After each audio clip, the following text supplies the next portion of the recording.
Hello everyone, কেমন আছো তোমরা সবাই? মিষ্টিস ব্লগে তোমাদের সবাইকে স্বাগত জানাচ্ছি। তো এখন আমরা রেডি হয়ে বেরোচ্ছি। এখন 9:10 বাজে। আজ জগন্নাথ দেবের স্নান, তো আমরা সেটা দেখার জন্যই আজকে বেরোচ্ছি। যাব আমরা চাকদাতে। তো চলো বেরিয়ে তারপর আবার কথা হচ্ছে। আমরা রেডি, এবারে বেরোচ্ছি। ছাতা নেওয়া হয়নি। ছাতা কোথায় তুমি জানো।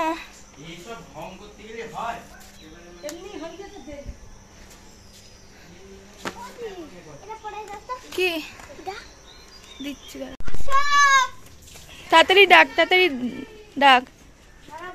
ছাতা নিবি? আমরা চলে এসেছি এখন বাস স্ট্যান্ডে। আমরা উঠতেই না মানে ওই 4 থেকে 5 মিনিট বসার পরপরই বাস ছেড়ে দিয়েছিল। তো আমরা যাব চাকদাতে আজকে। আর এখান থেকে বাসটা ধরলেই মনে হলো এখন সুবিধা হবে আমাদের, কারণ বাস তো 20 মিনিট পরই পাওয়া যায়। আর ট্রেনে যেতে গেলে কি হবে বলো তো, ট্রেন যেহেতু আমাদের এখান থেকে 1 ঘন্টা পর ট্রেন ছাড়ে, তারপরে রানাঘাট গিয়ে আবার ট্রেন চেঞ্জ করার ব্যাপার আছে। আর এই পূর্ণিমা যতক্ষণ থাকবে ততক্ষণই নাকি জগন্নাথের স্নানটা ওইটা চলবে। তো আমরা তো সেই জন্য তাড়াহুড়ো করে বেরোলাম, মানে প্রায় ওই 9:15-20 মতন বেজে গেছিলো আমাদের বাড়ির থেকে বেরোতে। তো আর হচ্ছে চাকদা থেকে মানে চাকদায় যেতে, বনগাঁ থেকে চাকদা যেতে আমাদের সময় লাগে 1 ঘন্টা মতন। ওই 30 কিলোমিটার রাস্তা হবে।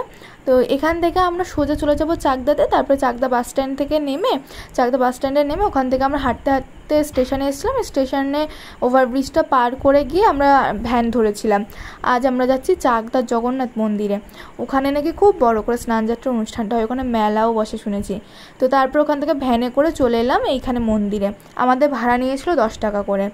আর 15 টাকা 20 টাকা চাইছে, কিন্তু ভাড়াটা না 10 টাকা। আমরাও নিজেরাও জানতাম না। আমরা একটা ভ্যানে প্রথমে উঠলাম, 15 টাকা বললো। তারপর ভ্যানটা দেখি লিক ছিল, আমাদেরকে নামিয়ে দিল। কিছুটা এগিয়ে এসে আরেকটা ভ্যানে উঠলাম, 10 টাকা করে নিল।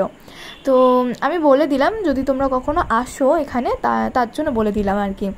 তো আমরা চলে এসেছি মন্দিরে, জগন্নাথ মন্দিরে যেখানে স্নানটা হচ্ছে সেই জায়গায় এসেছি।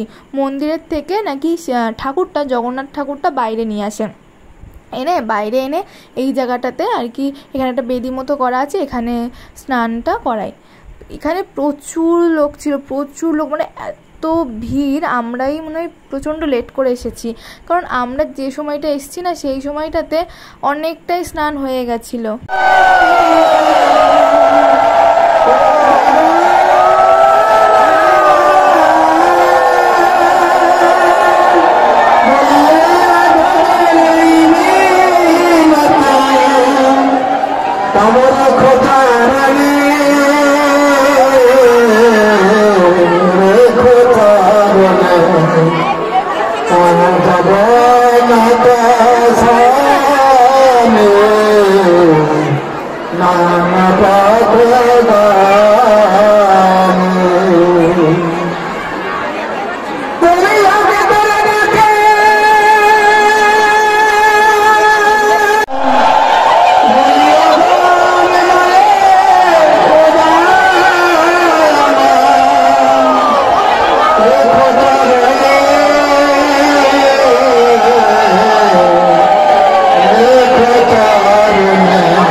আমরা আসার পরে বেশিক্ষণ আর কি দেখতে পারিনি।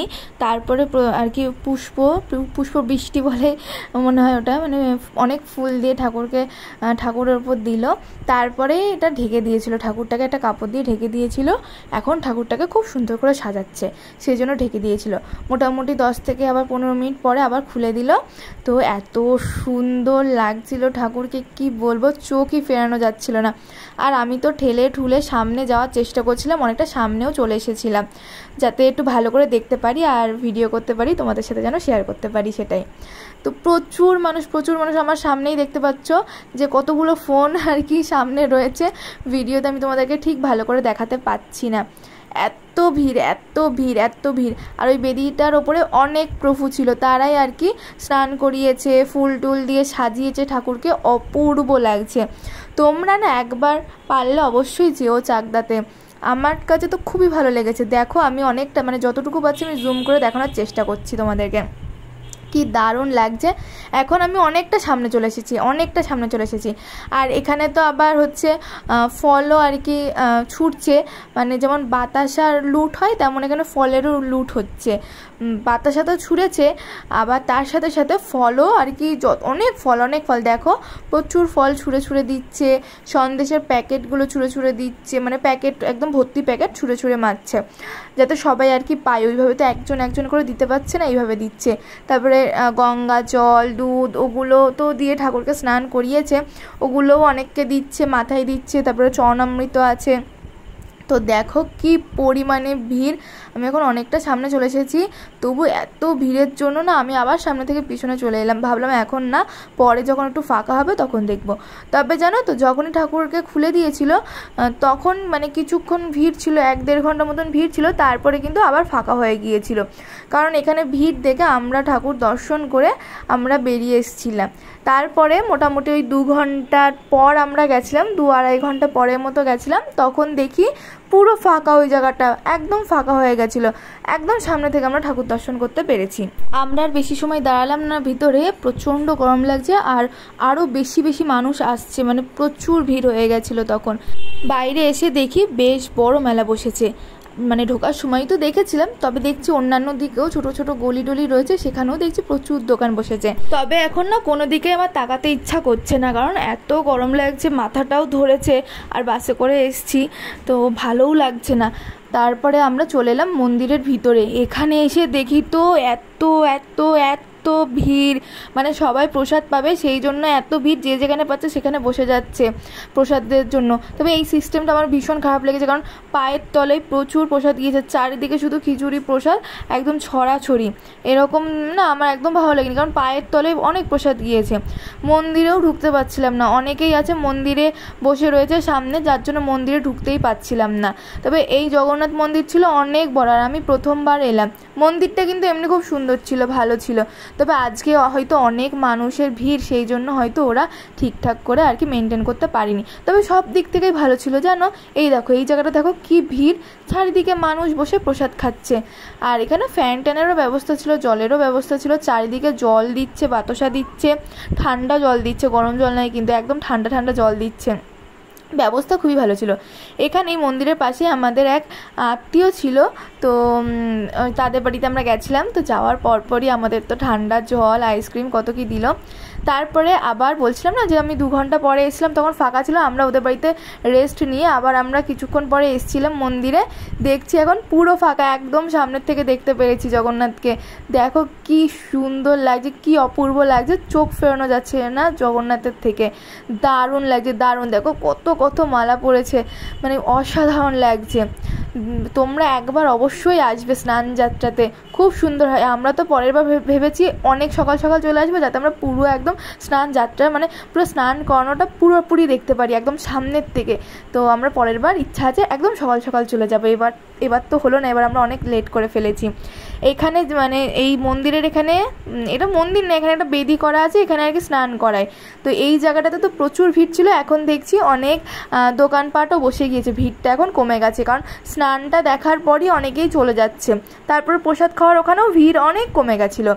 আমরা তো প্রসাদ খেয়েছিলাম, খিচুড়ি প্রসাদ সবাই মিলে, মানে বড় মামি নিয়েছিল পাতাতে, আমরা সবাই অল্প করে খেয়েছিলাম, কারণ অত ভিড়ের মধ্যে বাচ্চা কাচ্চা নিয়ে একদমই দাঁড়ানো যাচ্ছিল না। তারপরে ওদের বাড়িতে এসে আমরা ভাত খেয়ে নিলাম, পাট শাক ছিল, তার সাথে ছিল পটল ভাজা, টক ডাল আর মাছ ছিল।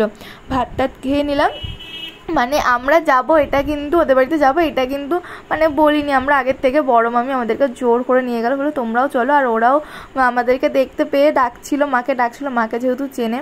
তো ওদের বাড়িতে খাওয়া দাওয়া করে অনেকক্ষণ বসে রেস্ট নিয়ে তারপরে আমরা চলে এলাম।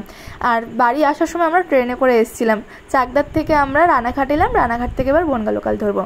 রানাঘাটে আমরা এসে এখান থেকে ছোলা মাখা খেয়ে নিলাম। আমার ভীষণ ভালো লাগে এই ছোলা মাখাটা খেতে, তাই আজকে আর মিস করিনি, নিয়ে নিলাম। তারপরে এবার বনগা ট্রেনে উঠে পড়েছি। তো এবারে কিছুক্ষণ পরে আমরা বনগা ঢুকে যাব। কি দারুণ লাগছে দেখো চারিদিকটা, তাই একটু ভিডিও করে নিলাম। তো বনগাঁতে আসতে তো খুব একটা বেশি সময় লাগে না, ট্রেনে করে ওই 40 মিনিট মতো লাগে সময়। আর ট্রেনও আমরা পেয়ে গেছিলাম, একদম ঠিক টাইম মতো আমরা ট্রেন পেয়ে গেছিলাম। আর বাড়ি আসার সময় আমরা মোড় বাজারের থেকে একটু কিছু টুকটাক শপিং করে নিলাম, মানে টুকটাক একটু বিস্কুট, কেক এই সমস্ত নিয়েছিলাম। আর আজকের ব্লগটাও এখানে শেষ করছি। ভালো লাগলে লাইক, কমেন্ট, শেয়ার করবে। আর যারা নতুন আছো তারা আমার চ্যানেলটা সাবস্ক্রাইব করবে। আর কমেন্টে অবশ্যই একবার জয় জগন্নাথ লিখে যাবে। জগন্নাথ দেব তোমাদের সকলকে মঙ্গল করুক, সবাইকে ভালো রাখুক, সুস্থ রাখুক। সবাইকে টাটা, সবাই ভালো থেকো, সুস্থ থেকো, সাবধানে থেকো। আর ব্লগটা কেমন লাগলো অবশ্যই আমাকে কমেন্ট করে জানিও।